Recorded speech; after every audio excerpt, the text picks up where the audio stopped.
దేవునికి సమస్త మహిమ కలుగును గాక. నేటి వాక్య ధ్యానం కొరకు యెహెజ్కేలు గ్రంథం 13వ అధ్యాయం. యెహెజ్కేలు ప్రవక్తతో దేవుడు మాట్లాడుతూ ఉన్నాడు. అబద్ధ ప్రవక్తలు చాలా మంది ఆ కాలంలో ఇశ్రాయేలులో ఉన్నారు. వాళ్ళు నిజ ప్రవక్త అయినటువంటి యెహోవా ప్రవక్త అయిన యెహెజ్కేలు చెప్పిన మాటలు నమ్మనీయటం లేదు. ఇర్మియా ప్రవక్త చెప్పిన మాటలను కూడా నమ్మనీయలేదు. ప్రజలను మోసం చేస్తూ అబద్ధాలను ప్రకటిస్తూ పూర్తిగా వారు దేవునికి దూరం చేసేసిన పరిస్థితులు కనబడుతున్నాయి.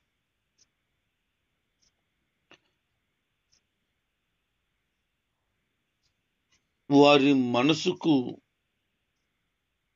ఇది వెళ్ళిపోయేటట్లుగా, చొచ్చుకుని పోగలిగినట్లుగా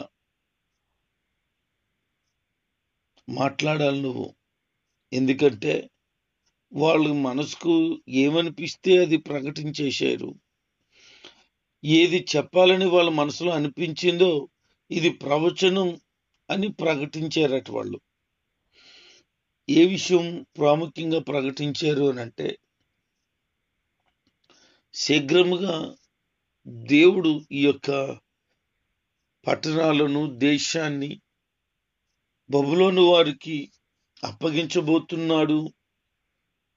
వీళ్ళు చేసినటువంటి దుర్మార్గం, చెడుతనం, తిరుగుబాటుతనానికి శిక్ష విధించబోతున్నాడు అని ఇర్మియా ప్రవక్త కానీ, యెహెజ్కేలు ప్రవక్త కానీ ప్రకటిస్తే అది సరైనది కాదు. మీకు సమాధానం ఉంటది, మీకు క్షేమం ఉంటది, మీరు శత్రువుల చేతుల్లో మగ్గిపోరు, అలాగే చెప్తారు వాళ్ళు అని అబద్ధాలు ప్రకటన చేశారు. వాస్తవానికి ప్రజలకి ఏం కావాలి అని అంటే, నిజాలు అవసరం లేదు, అబద్ధాలే కావాలి. ఈ అబద్ధాలు ప్రజలకి ఇంపుగా ఉంటాయి. మీకు మేలు కలుగుతుంది, మీకు క్షేమం కలుగుతుంది అని అంటే చాలా సంతోషిస్తారు. ఆమేన్ ఆమేన్ అంటారు. నీ బ్రతుకు సరిచేయబడాలి, నువ్వు ఇంకా వంకర టింకర మార్గాలను అనుసరించి బ్రతుకుతున్నావు, ఇప్పుడైనా పర్లేదు, జాగ్రత్తగా ఉంటే నువ్వు బాగుపడతావు అని చెప్తే ఈ హెచ్చరిక మాట మాత్రం ప్రజలకు నచ్చదు. పైగా ఇతను ఎప్పుడు కీడే కోరతాడు, ఇతను ఎప్పుడు నష్టమే కోరతాడు అని ఇర్మియా ప్రవక్త గురించి చెప్పారు. ఇతను ఎప్పుడు మంచి చెప్పడు అని చెప్పారు. దైవజనుడు ఎలీషా కొరకు కూడా అహాబు రాజు అదే చెప్తాడు. వచ్చాడా, ఏదో నష్టమైన మాట, ఏదో కీడు కలిగించే మాట మాట్లాడతాడు, వచ్చాడు అన్నాడు అనేవాడు. అంటే నిజమైన ప్రవక్తలు సత్యాన్ని ప్రకటించినప్పుడు, దేవుని మాటను ప్రకటించినప్పుడు మొహమాటం లేదు. ఈ అబద్ధ ప్రవక్తలు చెప్పినటువంటి మాటలు ప్రజలకు చాలా ఇష్టంగా ఉంటున్నాయి. నిజమైన ప్రవక్తలు చెప్పిన మాటలు మాత్రం నచ్చటం లేదు. పైగా కీడునే మాట్లాడుతారు, నష్టాన్ని చెప్తారు అని అంటుంటారు. ప్రజలకి ఏది నచ్చుతుంది? నీకేదో క్షేమం కలిగిపోతుంది అనంటే భ్రమ, నచ్చుతుంది, అలాంటి మాటలు ఇష్టపడతారు. అంతేగాని నువ్వు సరిచేయబడాలి, నీకు నష్టం రాబోతుంది, నువ్వు నీ ప్రవర్తనను సరి చేసుకోవాలి అని గద్దింపు చెప్పే మాటలు నచ్చవు.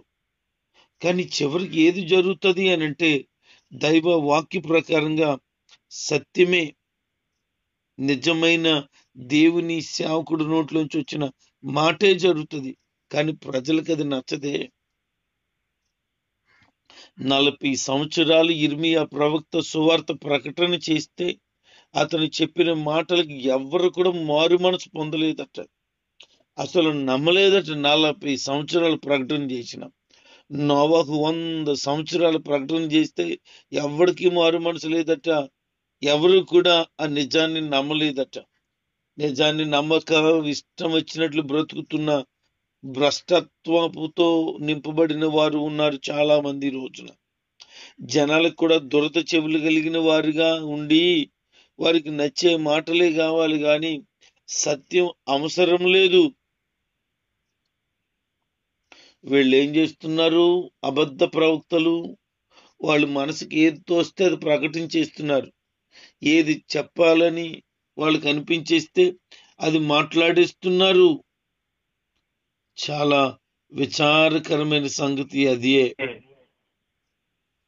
ప్రియ దేవుని జనాంగమా, అబద్ధాలను మోసం తో కూడుకున్న మాటలు చెప్తే నమ్మకండి. దైవ వాక్యాన్ని ప్రకటన చేసినప్పుడు ఆ వాక్యాధారమైనటువంటి విషయాలుంటే నమ్మండి. 7 వారాలు మా దగ్గరికి వస్తే నీకు మేలు జరిగిపోద్ది అని చెప్తారు కొంతమంది. అది అబద్ధం కాదు. 7 వారాల తర్వాత కూడా కార్యం జరగకపోతే మరొక 7 వారాలు రావాలి. నువ్వు సరిగా నువ్వు చేయలేదు భక్తి అని మాట్లాడుతున్న దినాలు కనబడుతున్నాయి. మా దగ్గరికి వస్తే స్వస్థత జరుగుతుంది, మాదే స్వచ్ఛమైన వాక్యం అని మాట్లాడుతున్న వారు ఉన్నారు. ఏది స్వచ్ఛమైన వాక్యం? వాళ్ళ దగ్గరే స్వచ్ఛమైన వాక్యం ఉంటే మరి మిగతా వాళ్ళ దగ్గర ఏముంది? వేరొక బైబిల్ ఏదైనా ఉందా? ఏం మాట్లాడుతున్నారు వాళ్ళు? ఇలాంటి ప్రకటనలు చేసి ప్రజలను మభ్యపెడుతున్నారు. 7 వారాలు మా దగ్గరికి వచ్చేస్తే స్వస్థత పొందేసుకుంటావు అని అంటే వాళ్ళకు కూడా చాలా బలహీనతలు వస్తాయి కదా, వాళ్ళకు కూడా రోగాలు వస్తాయి కదా. మరి వాళ్ళు ఎందుకు వారాల తరబడి, నెలల తరబడి, సంవత్సరాల తరబడి బలహీనతలతో ఉంటున్నారు? ప్రజలు ఇలా మాట్లాడుతున్నారు. ఇర్మియా గ్రంథం 14వ అధ్యాయము 14వ వచనంలో దేవుడు ఇలా చెప్తున్నారు, నా పేరున ప్రజలు అబద్ధాలను ప్రకటన చేస్తున్నారు. నేను వాళ్ళని పంపించలేదు, నేను వాళ్ళని ఎన్నుకోలేదు, అసలు నేను వాళ్ళతో మాట్లాడలేదు. వాళ్ళకి అన్నీ వచ్చాయి వ్యర్థమైన దర్శనాలు. వాళ్ళు చెప్పేవన్నీ కూడా పనికిమాలని శకునాలు. అవన్నీ వాళ్ళ మనసులో పుట్టాయి. మనసులో పుట్టిన వాటికి ఆత్మలో కలిగిన ఫలమైన ప్రేరణకు ఎంత తేడా ఉంది అని అంటే, సామెతల గ్రంథకర్త సొలొమోను అంటాడు, మనసును నమ్ముకున్నవాడు చెడిపోవును. నాకు అనిపించింది అనేది అది తన మనసుది, ఇది ప్రేరణ కలుగుతుంది నాకు అనేది దైవ నిర్ణయమై ఉంది. ఈ రెండింటిని చాలా జాగ్రత్తగా తెలుసుకోవాలి. నా మనసుకు అనిపించింది అనడానికి, దేవుడు ప్రేరేపించాడు అనడానికి చిన్న తేడా ఉంటది. కానీ ఆ చిన్న తేడా చాలా గొప్ప వ్యత్యాసాన్ని చూపిస్తుంది. మనసును నమ్ముకున్నవాడు చెడిపోవును అంటున్నాడు. నా మనసును నేను నమ్ముకున్నాను, నాకు తెలుసు, నా మనస్సాక్షి అంటారు. కాదు కాదు కాదు, నీ మనసుని ఎప్పుడైతే నమ్ముకున్నావో నువ్వు చెడిపోవడం ప్రారంభించావు. నాకు తెలుసు అనే ఆ బుద్ధి, ఆ స్వభావం శరీర సంబంధమైనది, నీకు కాదు. దేవుడు ప్రేరేపిస్తే, దేవుడు మాట్లాడితే నీకు తెలియాలి. అందుకే ప్రభు చెప్తున్నాడు, నేను అబద్ధ ప్రవక్తలకు విరోధిని, వారిని నమ్మిన వారికి కూడా విరోధినే.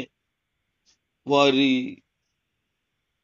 గతిని బట్టి వారు సత్యాన్ని తెలుసుకుంటారు.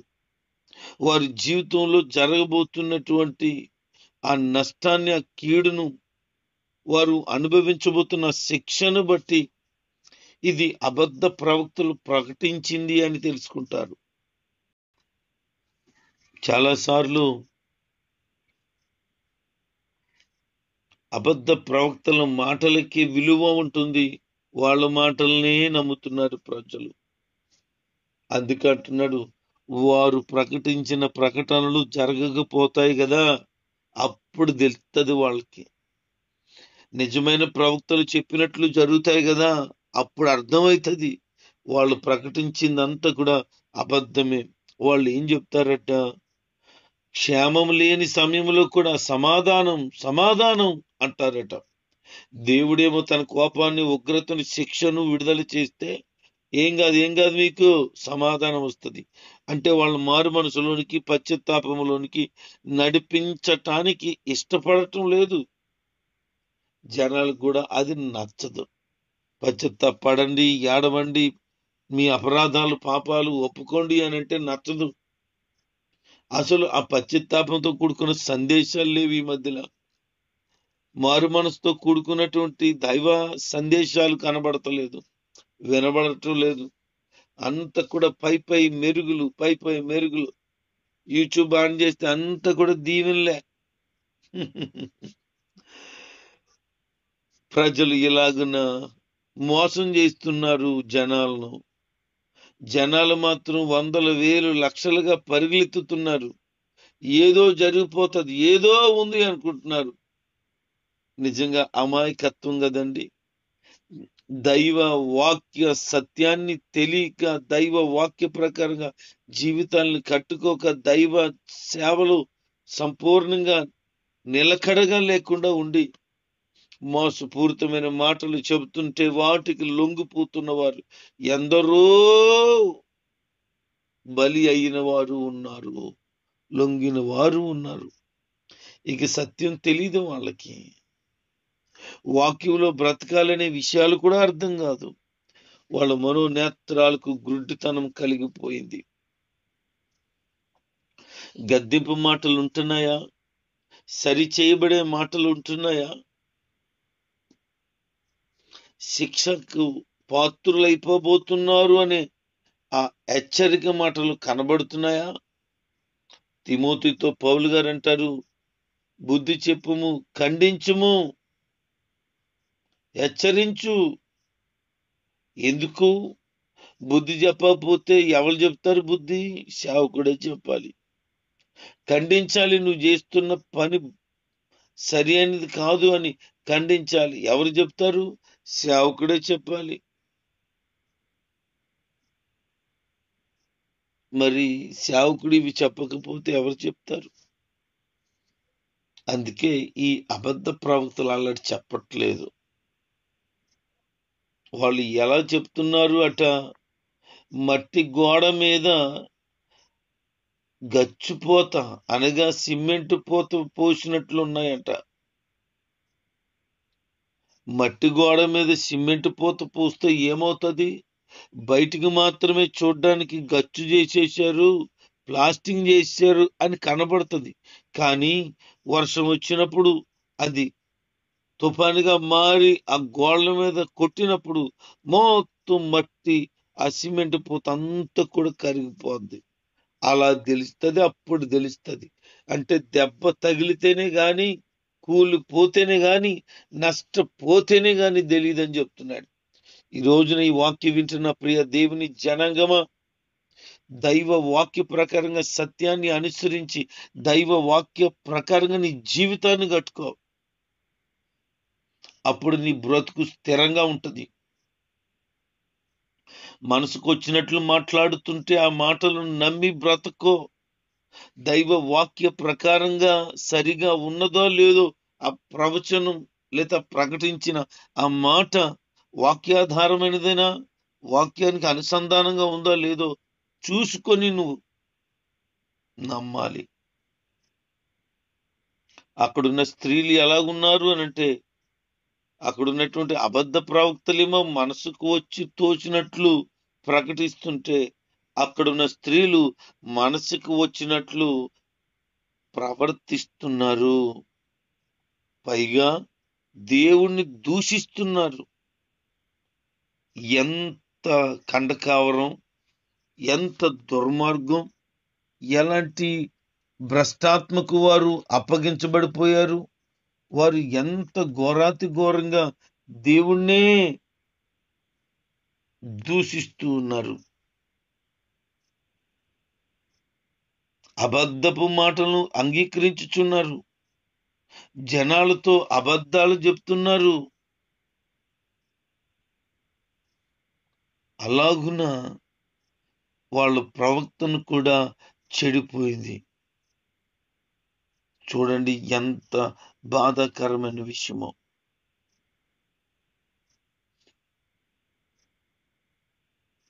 అబద్ధపు మాటలు అంగీకరించి ప్రజలతో అబద్ధపు మాటలు చెప్తున్నారు. అలాగున దేవుణ్ణి దూషిస్తూ ఉన్నారు. అందుకే దేవుడు చెప్తున్నాడు, అబద్ధాలు నమ్మే వాళ్ళని, అబద్ధ ప్రవర్తన ప్రవర్తించే వాళ్ళని నేనేమి ఊరుకోను, వాళ్ళకి ఖచ్చితంగా శిక్షిస్తాను. నేను నీతిమంతుని ఎప్పుడూ దుఃఖపెట్టను, వారి హృదయాన్ని ఎప్పుడూ బాధ పెట్టను అంటున్నాడు దేవుడే. కానీ నీతిమంతుని సహితము దుఃఖపరిచేటువంటి వారు చాలా మంది ఉన్నారు. కానీ దేవుడు అంటున్నాడు, నేను నీతిమంతుని ఎప్పుడు దుఃఖపరచును అని. ఎంత అద్భుతమైన మాట. ప్రియ దేవుని పిల్లలారా, నువ్వు నీతిగా బ్రతుకుతున్నావా? నీతిని అనుసరించి జీవిస్తున్నావా?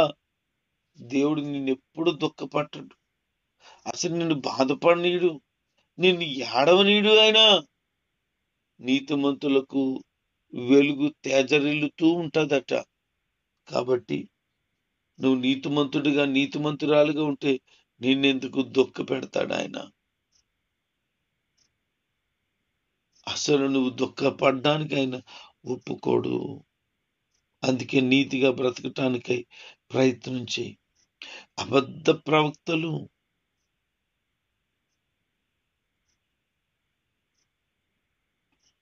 వారిని పూర్తిగా దేవునికి దూరం చేసేశారు. దైవ వాక్యాన్ని నమ్మని లేదు. జరగబోతున్నటువంటి ప్రవచనాలను కూడా నమ్మకుండా చేసేశారు. నిజ ప్రవక్తలు పలికినటువంటి మాటలు అవి అబద్ధాలుగాను, అబద్ధం చెప్పేవాళ్లే అవి నిజాలుగాను ప్రజల్ని నమ్మించేశారు.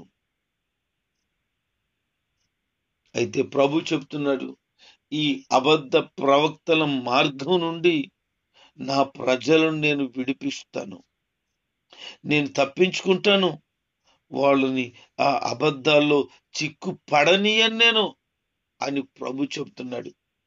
ఈరోజు మోసపూరితమైన పరిస్థితుల్లో కనుక ఒకవేళ నువ్వు వెళ్ళవలసి వస్తే, చిక్కడిపోయాను అని అనుకుంటే, దేవుడు నిన్ను అందులో వదిలేయక తప్పకుండా విడిపిస్తాడు, తప్పకుండా రక్షిస్తాడు, తప్పకుండా క్షేమం ఇస్తాడు.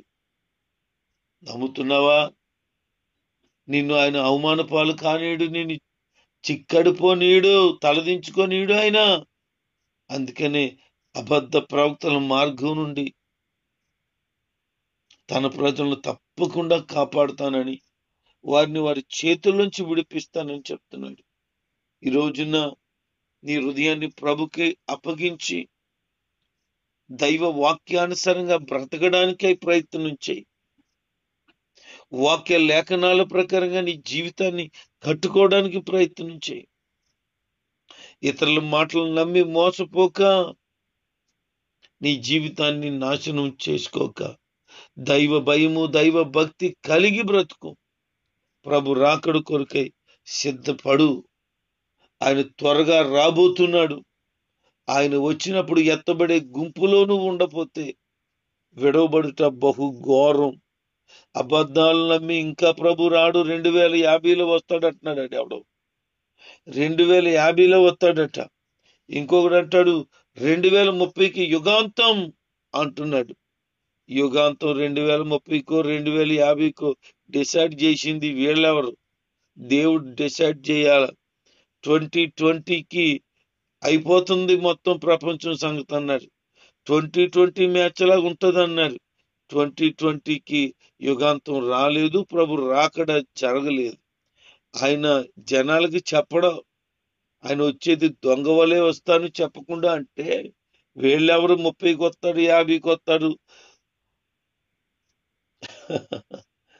ఆయన ఎప్పుడు వస్తాడో తెలియదు గనుక ఎప్పుడు రెడీగా ఉందాం. ఇలాంటి అబద్ధపు మాటలు నమ్మి మోసపోవద్దు. దైవ భయము భక్తి కలిగి నీతిని అనుసరించి బతుకుదాం. ఆయన మనలను నీతిమంతులుగా ఉంటే తప్పకుండా తప్పిస్తాడు. ప్రమాదంలో చిక్కుపడిపోనీయుడు.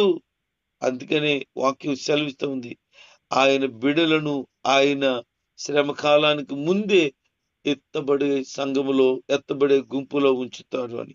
అందుకని మనం ఎత్తబడే వారమై ఉందాం. ఆయన రాకడకు సంసిద్ధమవుతాం. వాక్యానుసారంగా బ్రతకండి. అబద్ధాలను, మోసపూరితమైన మాటలను నమ్మి మీ జీవితాలను నాశనం చేసుకోకండి. ఇక్కడేదో జరుగుతుంది, అక్కడేదో జరుగుతుంది అని అంటే ఆ మాటలకు భ్రమసిపోయే పరిస్థితికి రానికండి. నీతిగా బ్రతికి ప్రభు రాకడ కొరకే యథార్థంగా సిద్ధపడండి. దేవుడి మాటలు మన వెనుకట్లో దీవించును గాక. ఆమేన్.